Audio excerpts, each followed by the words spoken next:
right, before I kick off, I want to identify what episode number we're on. 26. I just All looked right, up. beat me to it. Welcome. Today is July 23rd, Thursday. It is 11:30 in the morning. We're just getting our workday started. It is episode 26 of the Reflective Practice podcast featuring myself, who's Matthew Wright, and I am Claudio Sala, and it is 11:34 Houston time. Let's, this position is ourselves. yes. Where are we? Context. And before the Oh, call started, we were talking about context in a different manner.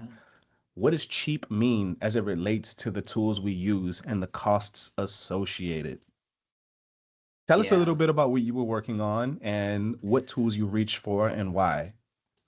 Yeah, so it's funny that for the longest time, up until I'd say like November of last year, I had LM Studio installed on my computer, but by then I had never actually used it because Mm-hmm. I thought the UI was convoluted, it was not Mm-hmm. user friendly, it didn't speak to me, and I was able to get everything I needed AI related just using Gemini, ChatGPT, and so on. Like Yep. I'm getting what I need. I'm fine with that. I understand if I need, depending on the level of privacy, I want to run local models. But for the things that I was doing, I was protected, right? Using business accounts and things like that.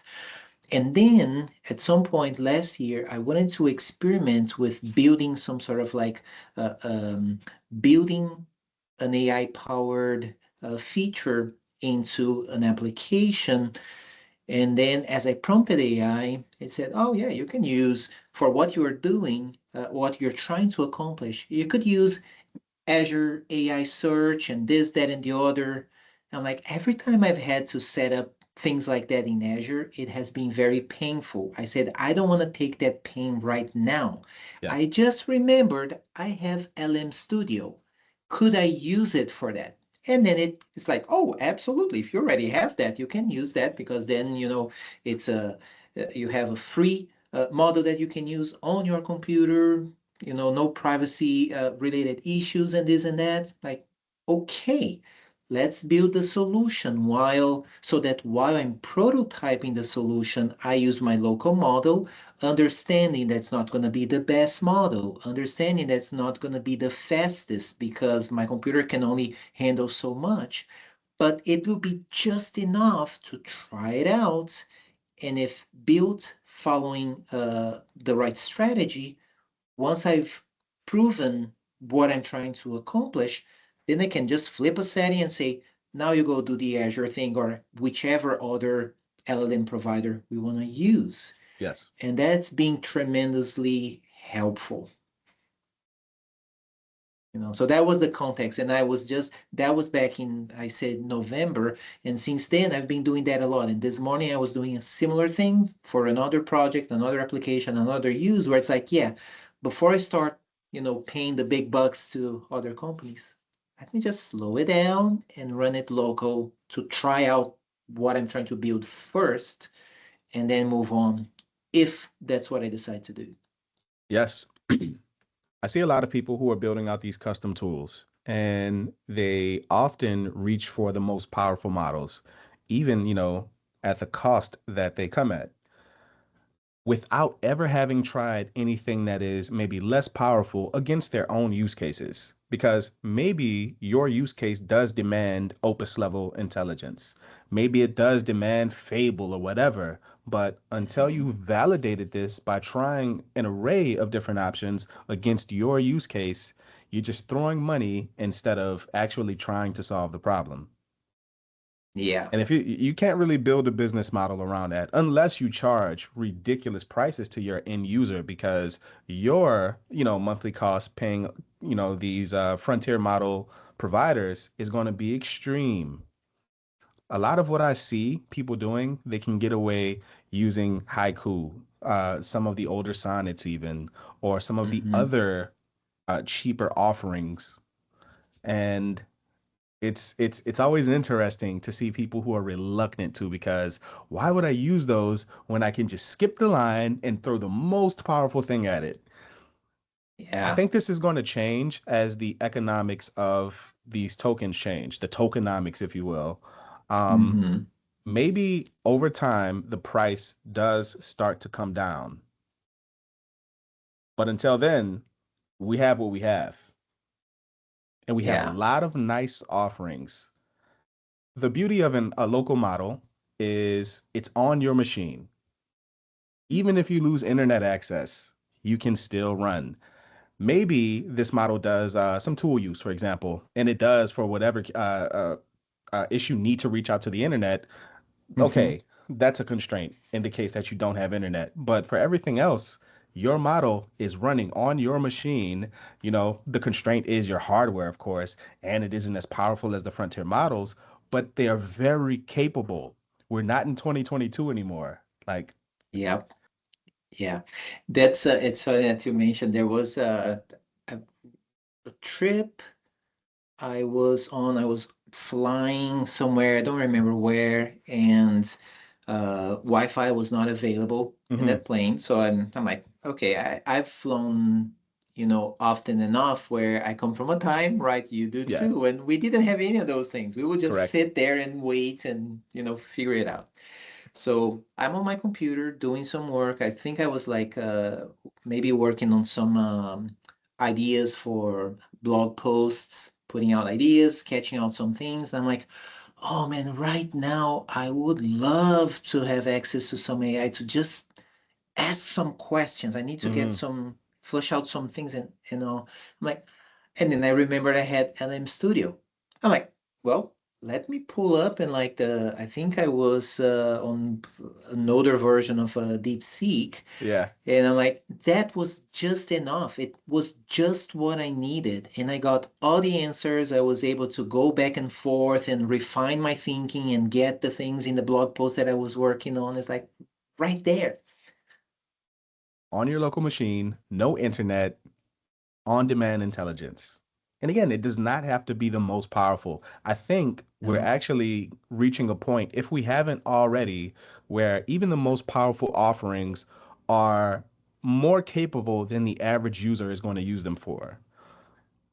On the internet, there's Yeah. a new phenomenon, and it's maybe a few months old at this point, where people are solving these erdos problems, and these are long-standing problems that have not been solved in, in some Mm, cases, 30 years or whatever, or these conjectures. Uh, right.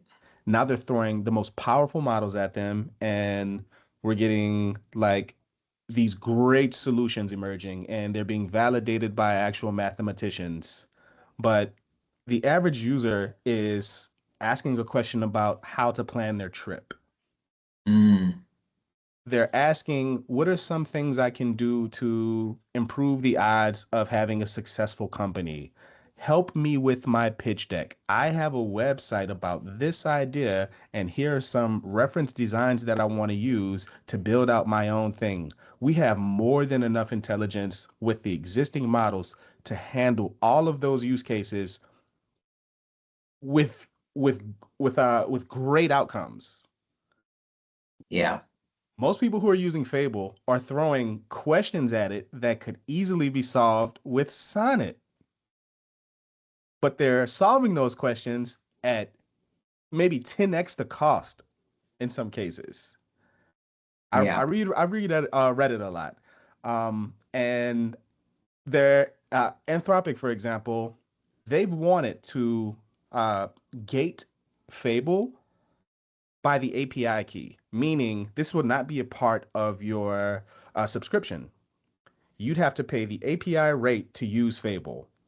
But because of the Hmm. market and because of competition, they are not able to go that route at this point in time. So there's ChatGPT, who also released a Fable class model with ChatGPT 5.6 Ultra, Sol. Very capable, very powerful, less expensive than Fable. And this is not gated behind an API key. This is not bring your own key model. This is available with your subscription today. So Anthropic had no choice but to say, hey, we're going to continue to offer Fable, at reduced usage. You can use 50% of your usage on Fable, et cetera, et cetera. But again, we don't even need this much power for what we're using it against. Even us we do some pretty interesting things. We have all of these advanced workflows, but ultimately, if we decompose our problems well enough, we can throw cheap models at those problems as well. Yeah. Yeah. This is one of the things I have been pondering this month, right? When we got here improving some nice AI usage dashboard that consolidates the different tools that we use for the different projects that we work on and everything. And I love it because it finally gave us some visibility Yes. into like how am I using these things, right?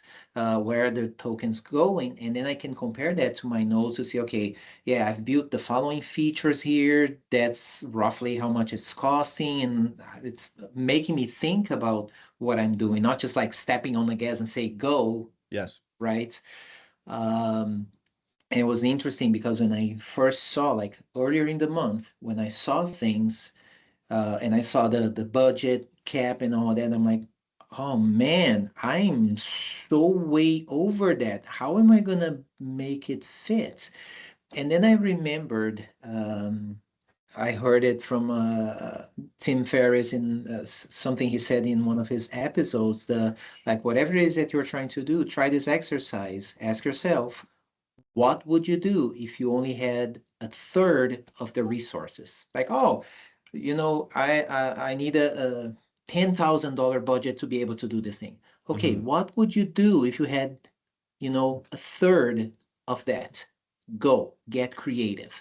So this is kind of like the mentality that I've put in place, and we're almost at the end of the month, and I am so going to be within that time block because essentially I went like, I guess the equivalent of going cold turkey. I'm like, I'm going to use the free SWE model for every single thing, Yep. unless it's really spinning its wheels and I'm wasting my time.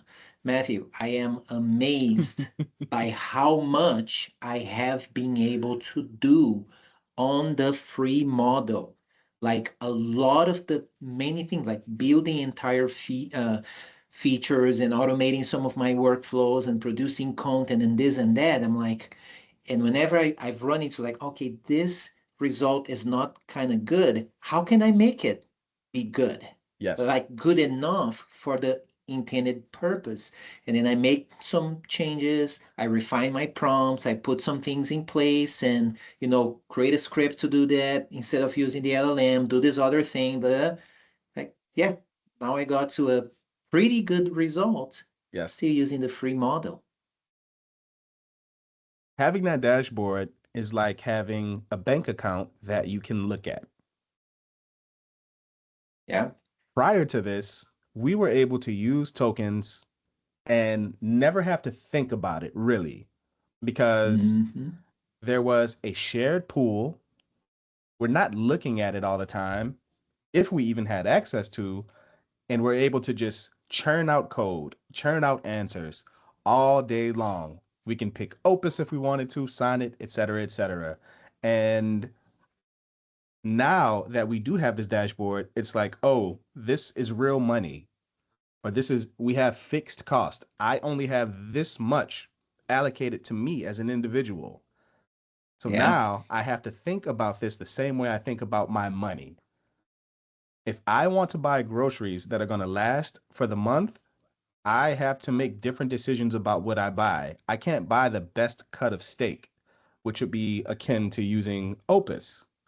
Hmm. So, and if I were to buy that best cut of steak, then I'm going to have 2 meals for the month, which is not enough. Right. Not for me at least. Right. But reaching for these cheaper models allows us to measure in more concrete ways. We get to see how these models measure up against the work that we're giving them, our actual work, and then we can see what the Hmm. delta is. And this Yeah. allows us to say, hey, how can I improve? And if I do improve, maybe I max out somewhere. Maybe there's a ceiling on the improvements I can get out of these cheaper models. But at that Yeah. point, now in our company at least, if you need to reach out for a bigger model, you're able to put in a request for that. You can say, hey, for this use case, I am not able to use the tools that are available to me. And here's my example, here's some evidence, some proof, and they will grant you access to a higher model if necessary. But it's only because you have exhausted the available options. Yes. So I do like the Yeah. idea of like these artificial constraints. I need $10,000 to get this done. Okay, here's three. Yep. Let's see what you can do. What can you do with it? Yeah. It's because it does make you think about it in a different way. Yeah. Like you gotta work with what you have. What are you gonna do about it? And there's so many examples of this in modern examples, like in the AI context. These Chinese models that are coming out, they, because of embargoes and because of tariffs and because of like these real constraints that Chinese developers have, where they don't have access to the best chips, they don't have access to NVIDIA's best offerings like we do. So they have to figure out how can we, with the available chipsets, with the Hmm. available models, with the available whatever it is that we have, get more out of it. And they've devised like some excellent strategies, mixture of experts and other things that have allowed them to develop and distillation, of course, these attacks where they train their own models against some of the more powerful offerings that we have here in the West, like Anthropic's Fable. Um, Mm. Anthropic, of course, looks down upon this. They see it as stealing. You're using our biggest and best models to train your own models, and we don't like that. I have thoughts and opinions about that I will leave out of this episode, but the constraints that those companies have allowed them at a cheaper price to develop something that is getting near us in the models that we create with our almost unlimited resources. Yeah, and it's fascinating. That takes my mind in so many places, and that branches into something else I've been thinking hard recently.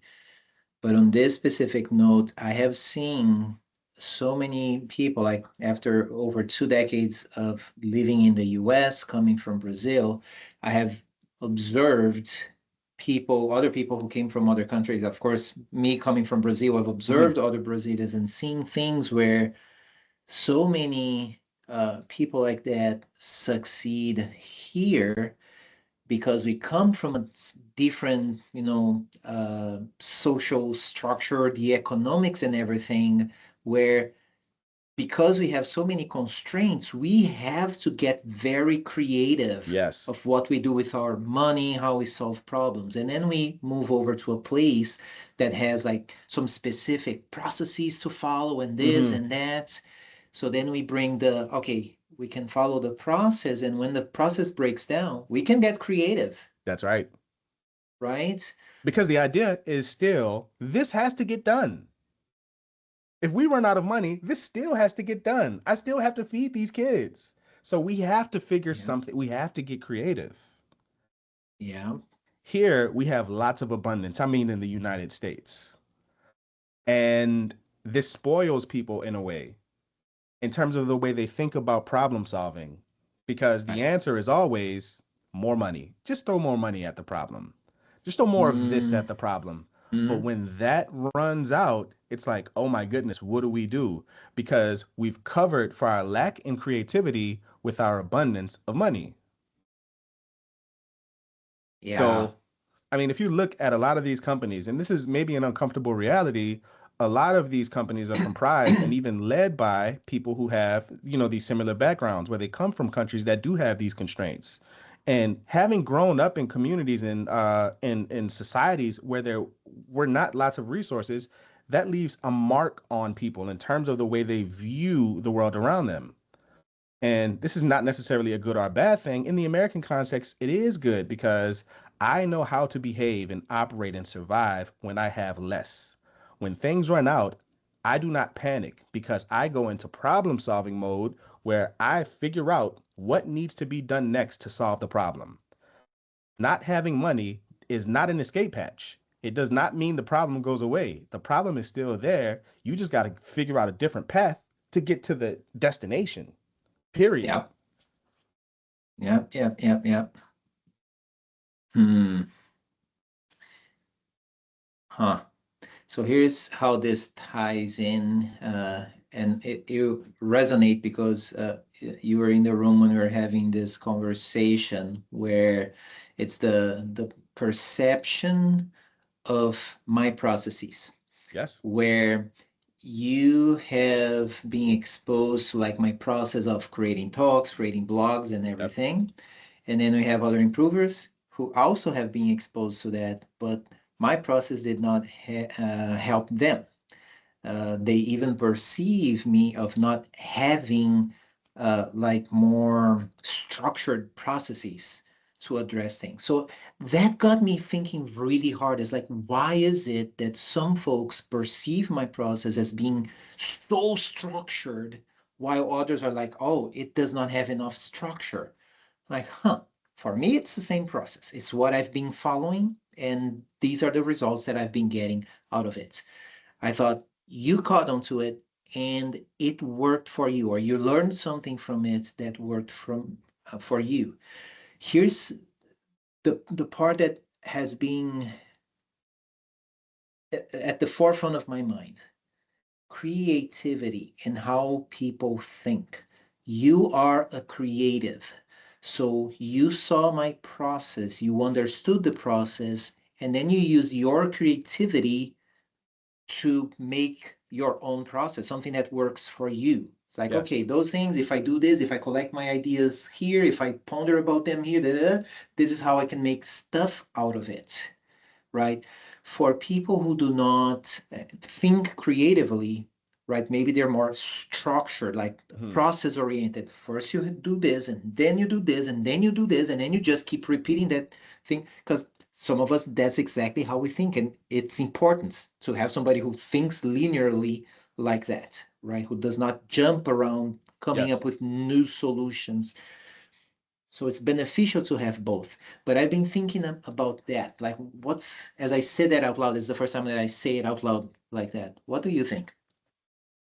It's a matter of perspective, and our perspectives are shaped by all of our experiences leading up to this point. When I saw your processes, I didn't measure them against my ability to follow exactly every step of your process. Your processes, in my mind, served as an inspiration for what I could do. So, and I'm looking at your processes as a la carte. I can take some of this, I don't need that. I can take some of this, I don't need that, and build something new. And this isn't like wholly new. This isn't something that came fresh out of my mind with no outside inspiration. It's quite the opposite. I looked at your processes, figured out what from them works best, what I need to add, and now I have a new process.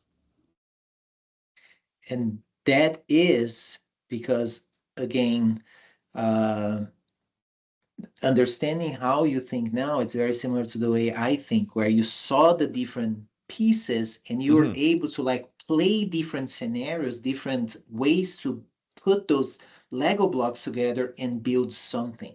So Right. that's the creative mind. I didn't If look at somebody your does not have that creative part and they think more linearly, more structurally, So in this context, more linearly and more structurally basically means like I am a person who sees your process and it is set in stone. If I cannot follow along every step of the way in the way that Claudio lays out his process, then it does not work for me. That means the whole of it must be discarded. And that is not the way that I approach any problem. I don't look at your process and say, hey, I need to follow every step of this the way that Claudio does because it works perfectly for him. And that's the key. It works that way for you because it is a process that you built out according to your desires, according to your needs, and your specifications. I mean, there is a world, and when someone ships software, for example, we are accepting all of their opinions about how a design needed to be, where a form needed to be. We're accepting all of that. But when you're sharing an idea with someone, this is not a block of concrete. This is not something that can not be rearranged. It can be rearranged. I can put your idea up on the board and move things around and create something different out of it and then adopt that thing. Your idea is not some package that is just fixed. It is not some black box that I cannot decompose and restructure. it's the exact opposite. And it works, right? Because of, like, is this an innate ability to think like that and to problem solve like that? I don't know if it is innate, but I do know that so there are two ways to think about it, like nature versus nurture. Where if it was innate, then that would just be the nature of who I am that allows me to think about that. But because of my past experiences, I have had to be creative out of necessity. So Hmm. this encourages me to look at everything in my world as something that can be solved. I don't generally look at problems and think, well, that's just the way it is, and there's nothing we can do about it. I don't care what the problem is. If I believe that if I spend enough time understanding the problem, then eventually I can, just playing in my imagination, begin to walk towards a solution to the problem.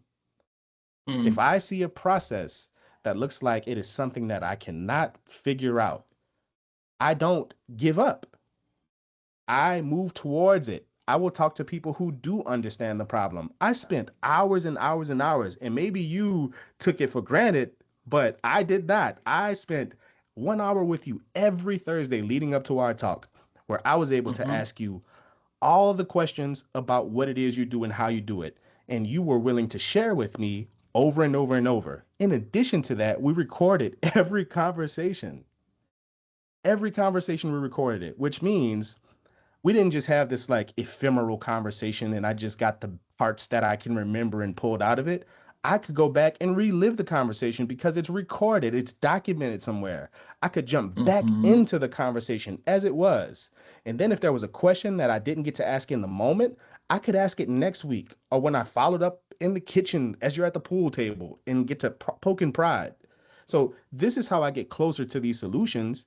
I don't just look at the problem and say, oh, that's a problem. Can't do anything about it. Got to work around it. I say, no, we can do better than that. And it's Mm-hmm. because I want to.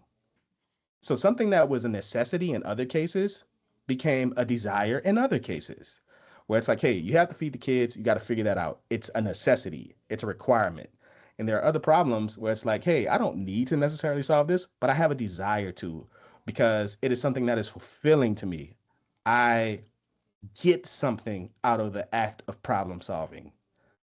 And especially being in community and doing that, I get to talk to you, pick your brain, get closer to an answer.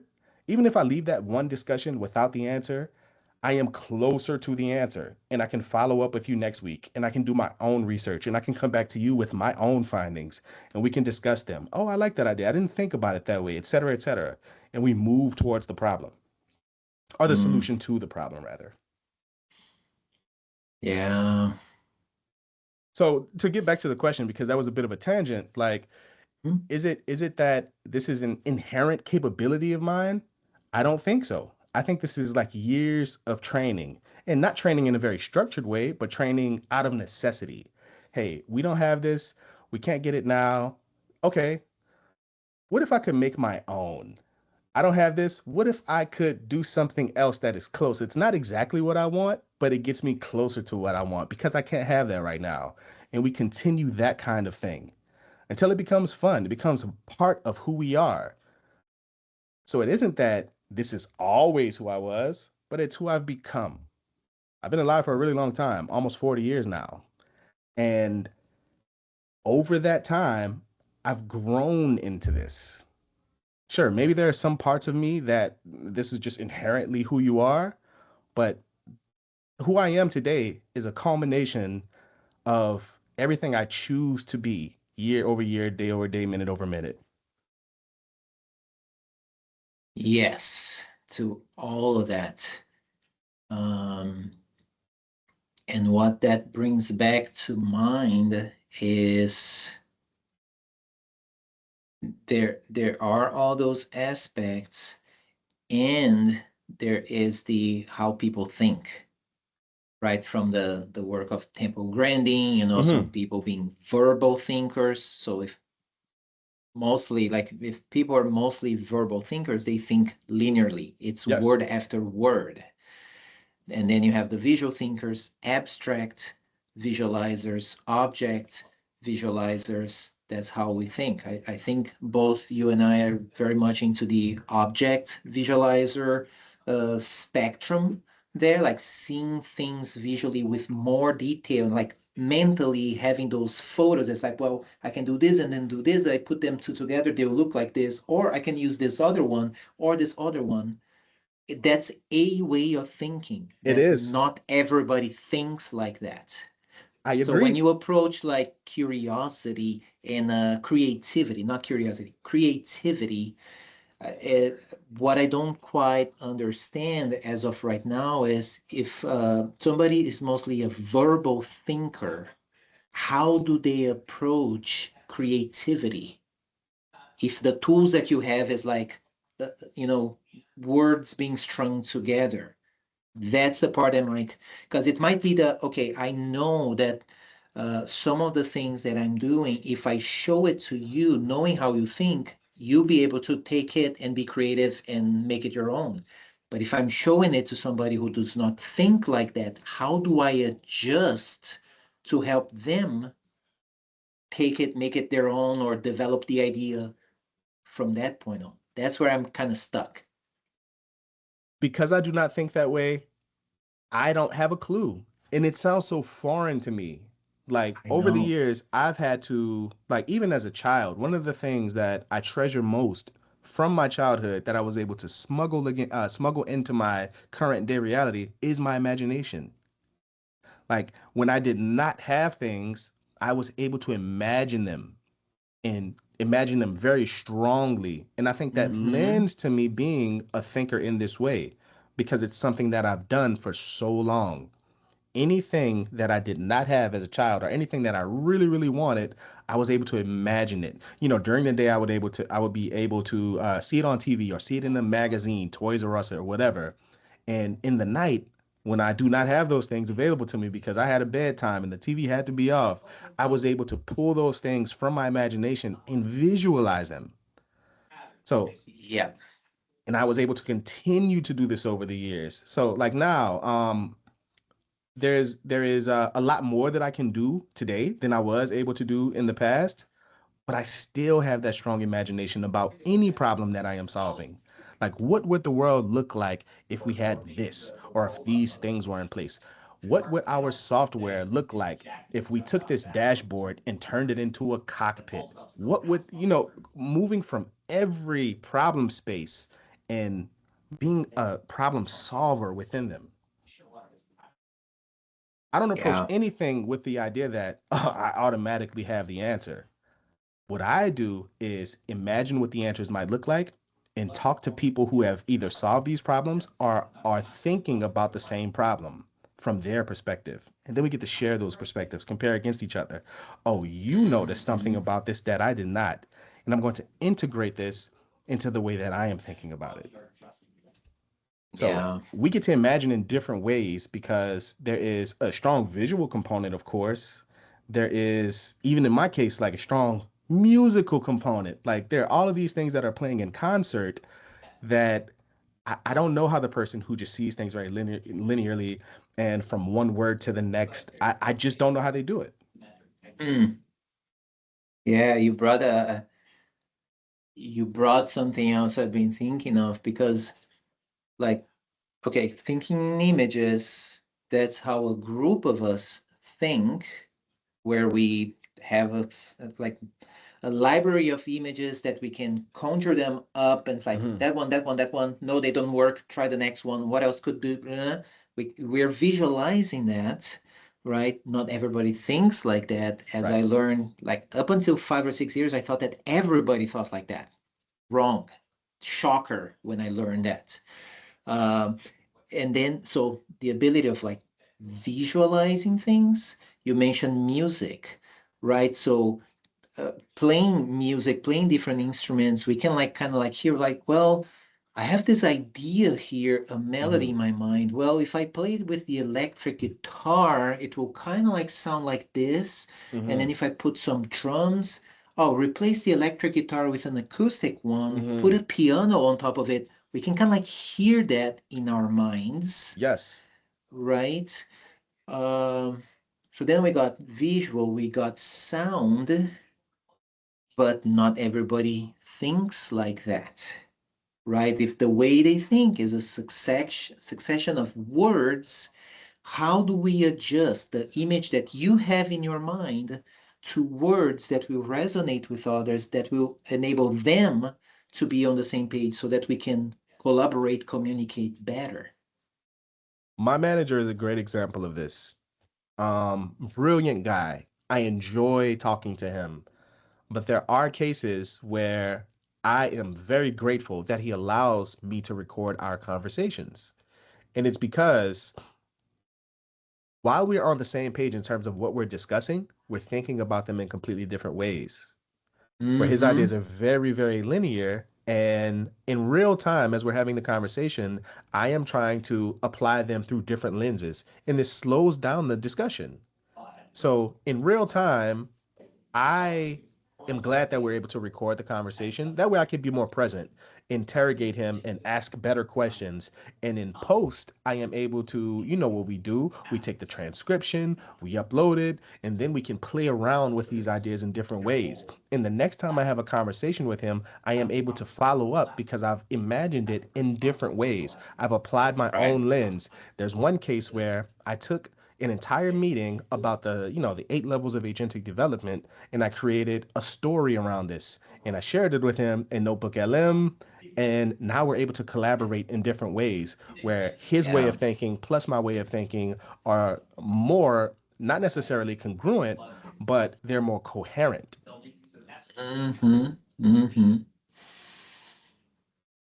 That's something I've been for the last many years now, I guess 4 or 5 years, I've been thinking about that being key to human communication and collaboration, right? As long as we're like we got something, we got stuff that needs to get done, and you know, we cannot do it by ourselves. We have to work with a group of people. Yep. What is the most optimized way to do that, considering that not everybody thinks in the same way, not everybody problem solves in the same way. And that's a good thing because we approach it through different perspectives. So we Yes. get, at the end, we get a better solution overall, right?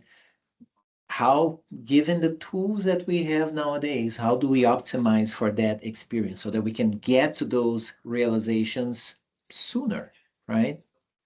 One of the best ways that immediately comes to mind is applying the idea of a song to this example.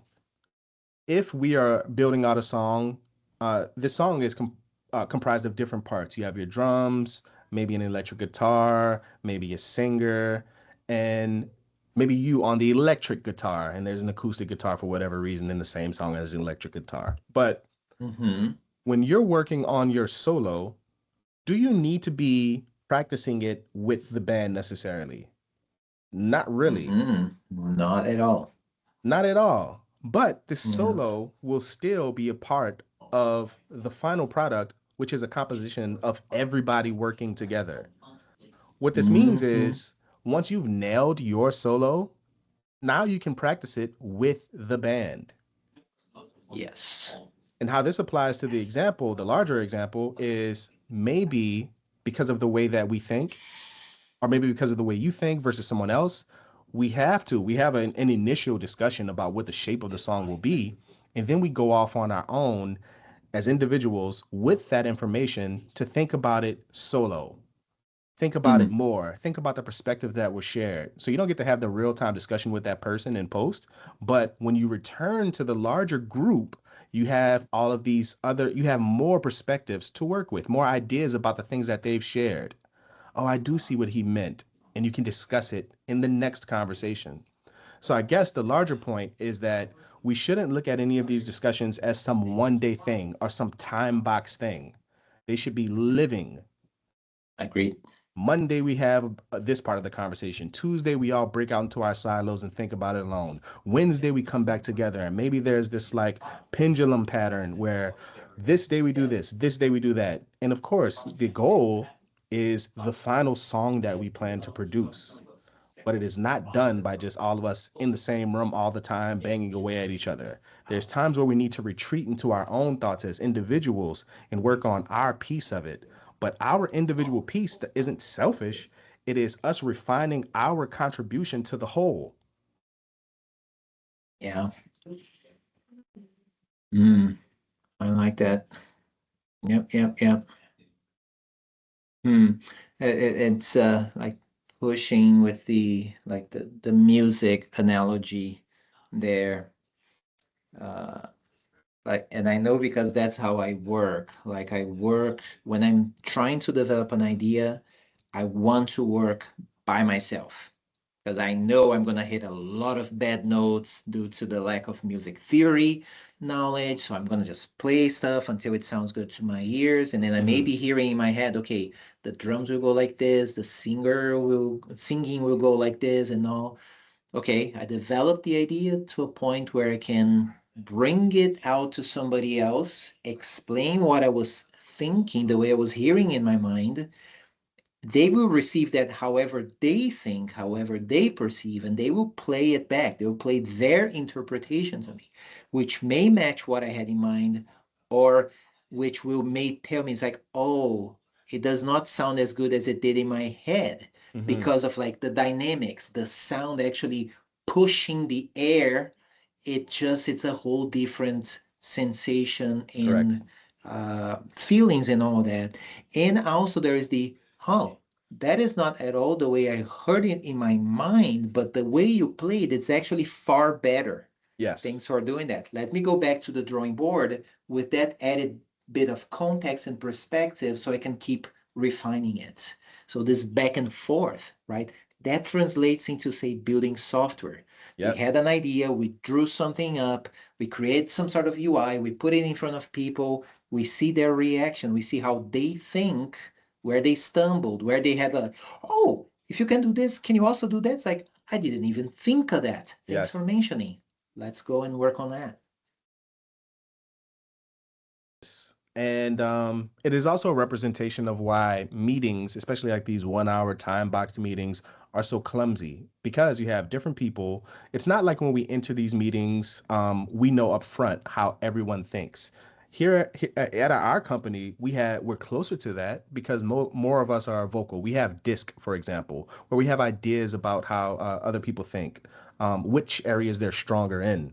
But there are many cases, and we've seen this time and time again, where someone will begin to share their idea from their perspective, given the way that they think, and someone else who has a completely different bent or perspective about an idea will jump in to say, well, no, that's, and immediately discards that idea. That's not the way to think about it. This is the way to think about it. And I think this is harmful to discussion because the first person becomes quiet, they listen to the other person's perspective, and they don't, push back. And it's because in some cases, let's say you're a visual thinker, being a visual thinker and you have the idea in a more broad sense, maybe it starts off as abstract and maybe it is still coming into view. You're still allowing the images and the ideas at large to take shape.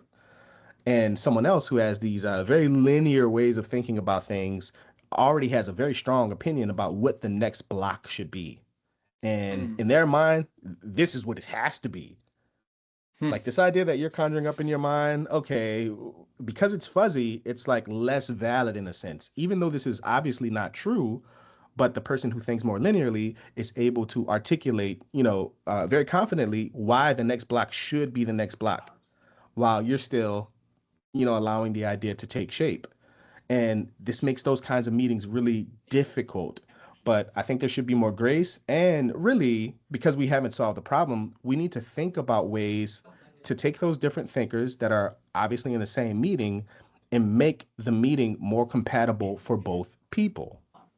Yes.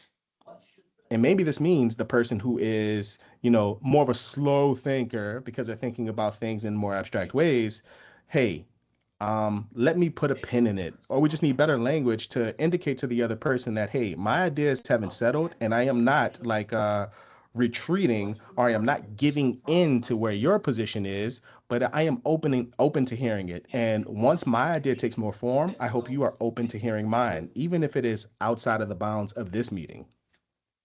Mm. Mm.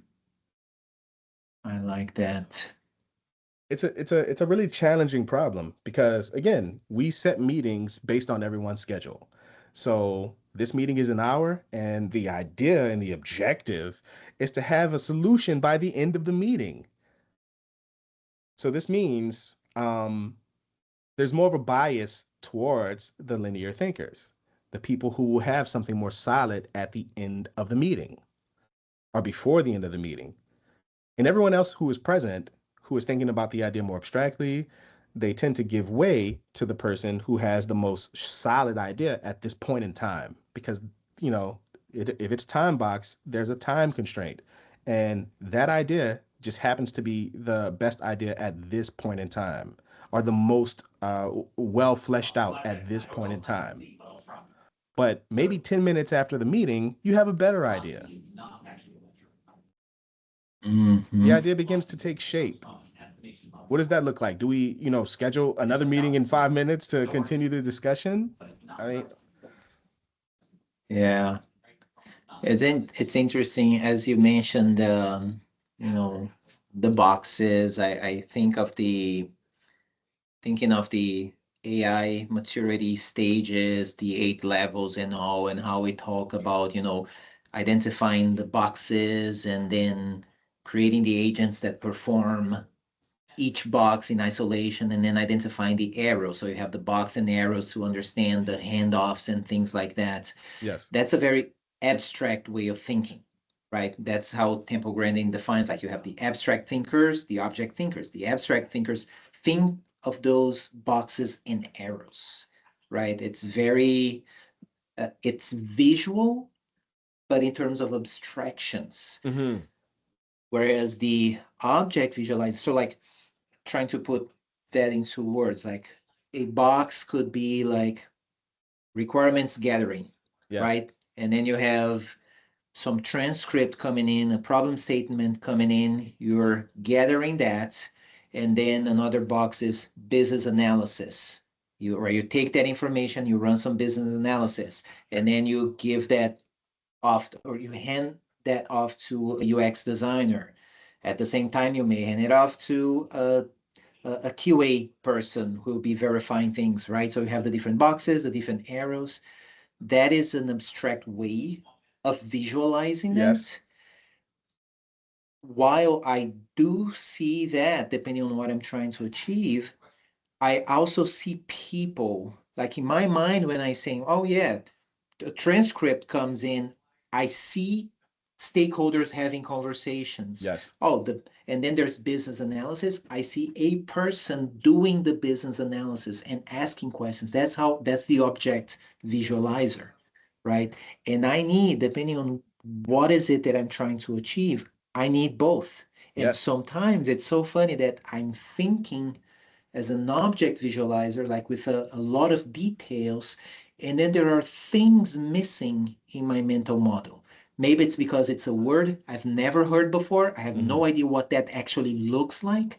So I view people and then I see the word. It's like, oh, and then Matthew will give the bottle to Paul. And Yes. it's like, okay, I know Matthew, I know Paul, and Matthew is giving something that I don't know.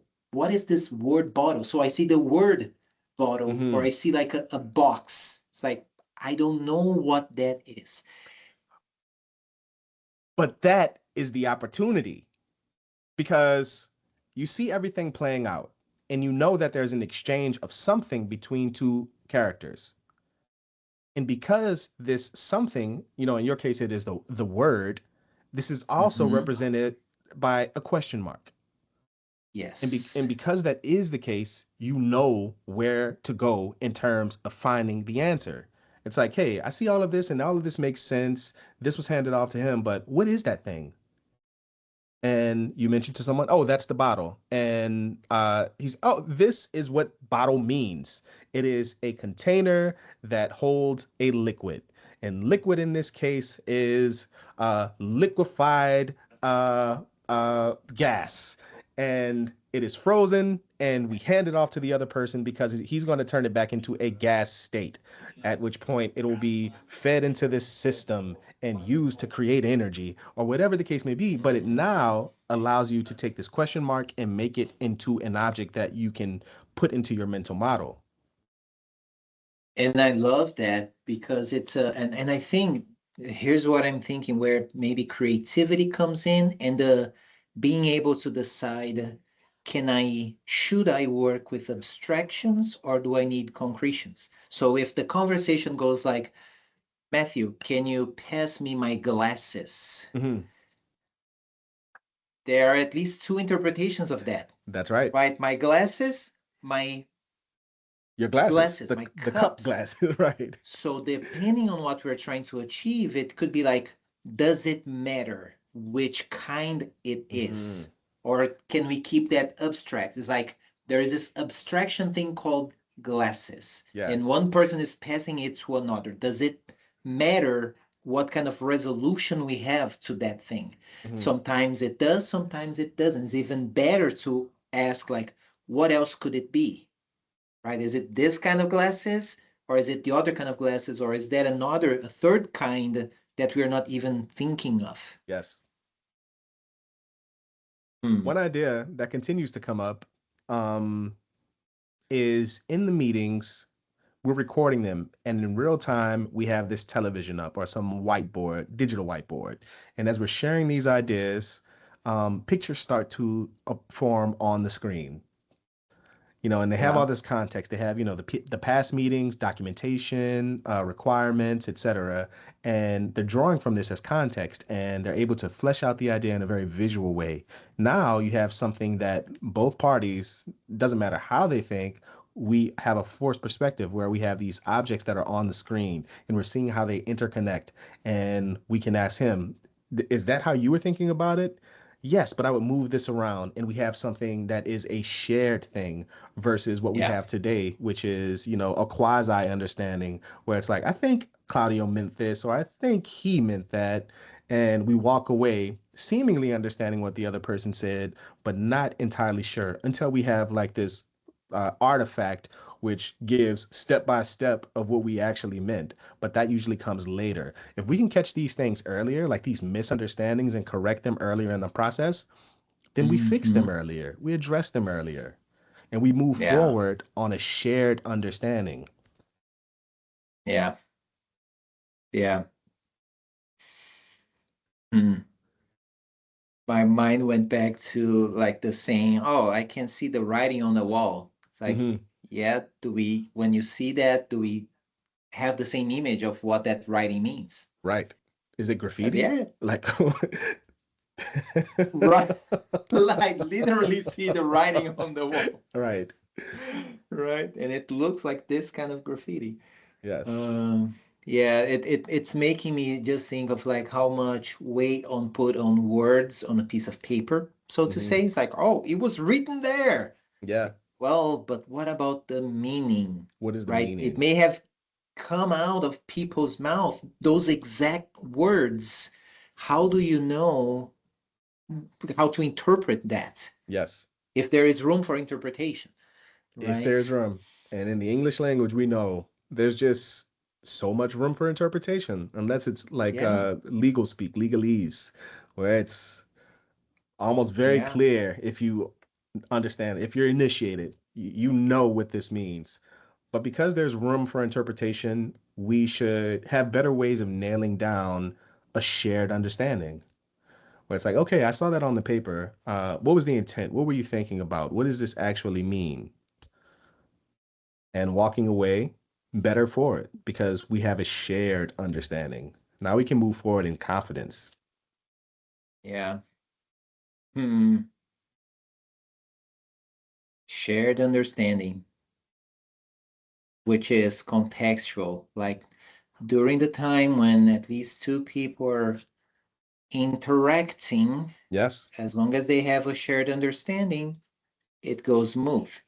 2 hours later, same people, different context, that shared understanding may not work because everything else around them might have changed. That's right.